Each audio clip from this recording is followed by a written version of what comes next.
Penguinzo is the most boring YouTuber out there. Now, why do I say this? While doing my research on this guy, he likes nothing that has to do with being alpha. Like, I seen his reaction to Andrew Tate and Andy Elliott, and he was so petty about what he said about these guys. Let's play the clips here. Their promotional piece for Hustlers University is still like one of the goofiest ads I think we saw for all the alpha male shit. So if you have like a startup business or something, invest in TikTokers.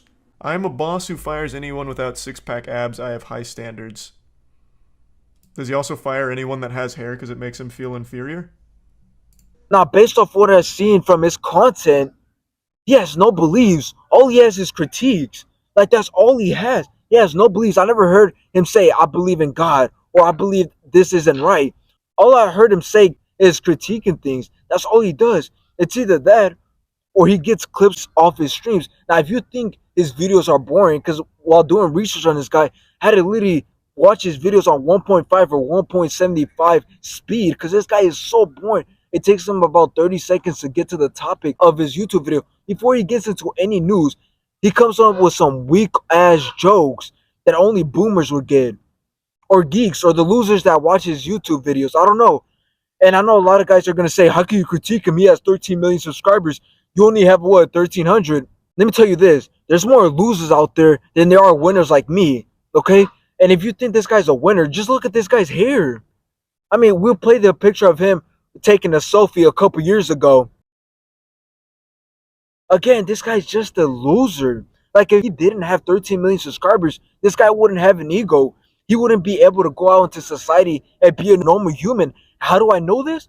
He goes streaming for 4 to 5 hours, literally just researching news or playing video games. I can't even stay at my house for more than 5 hours, 3 hours, 5 hours. Imagine just being at a gaming setup, just reacting to news. How do you do that? I don't understand. I still struggle to understand, how does he have the subscribers that he has, and how does he pull in the views that he pulls in? Because if we look at his thumbnails, they're plain and boring. If we take a look at his videos, they're plain and boring. Not only that, but his personality is also plain and boring. His jokes that he makes in the beginning of his videos trying to be funny are outdated and plain and boring. Comedy on Twitter over the last week or so in some kind of contest to see who can find the worst stand-up comedy humanity has to offer. And I figured I might as well just swoop in here and win the whole competition here and show you the shittiest stand-up comedy you'll probably ever see. I swear to God, this shit is so bad. If your drunk uncle went up on an open mic stage and started denying the Holocaust, you would get more laughs out of that than what you're about to see. But at the same time, I've seen the picture of him and his friends. The Apex squad has come back into the States. They're from Australia, and we're proving that the land of the free, home of the brave is the optimal spot to be a good old-fashioned man at all kinds of great activities. So we're going to do basketball, 4v4, us four versus these four. And there's just a bunch of geeks, so I understand where his viewers come from. I'm pretty sure all his viewers are geeks. I'm pretty sure his viewers aren't above average people. Nobody watches videos that are on the alpha male side. I'm pretty sure they're all painted hair, painted nails.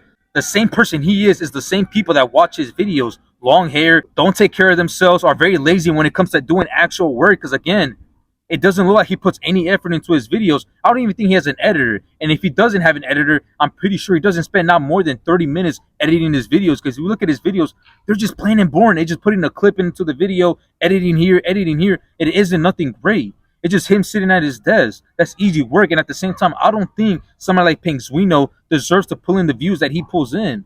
I just don't see it. I really just don't see it. I know he's been consistent for years and he's been uploading for years. But now, like, I still don't think it makes sense for him to be getting this many views. But at the same time, we can't blame him, because at the same time, his loyal fans are these nerds. And obviously, they're going to continue to watch him because they relate to him. They relate to him and all these other people like Andy Elliott or Andrew Tate.